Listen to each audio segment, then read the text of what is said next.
There's a leaker that emerged on Reddit, and many of the typical Apple sites who would report on things that a leaker might say are a little skeptical of this guy, but he claims, I don't even know if it's a guy, to be honest, this guy or girl, he claims that at this upcoming Time Flies event, the September 15th event that Apple has sent out invitations to, he claims that we're going to see a 14-inch Apple Silicon MacBook Pro at that event.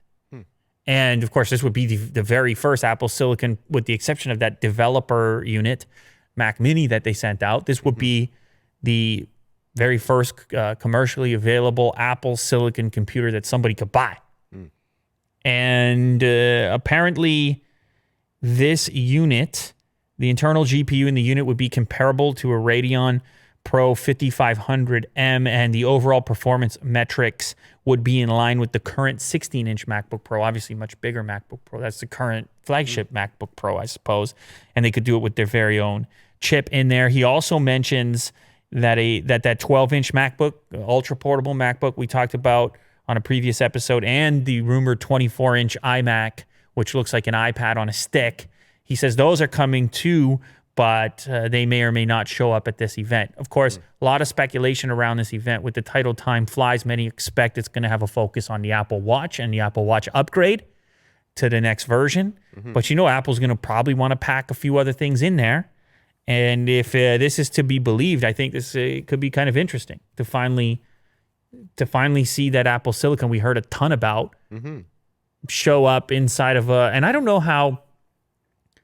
about the end users and how ready they're going to be to transition over to completely new hardware. A lot of people use MacBook Pros for work.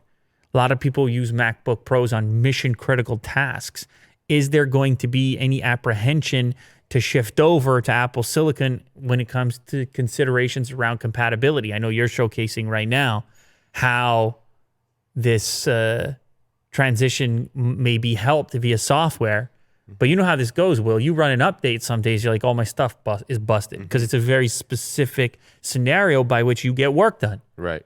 And so I don't know, when it comes to the Pro designation, if that's the right place for the first Apple Silicon device, if it shouldn't have been at the more consumer-facing level.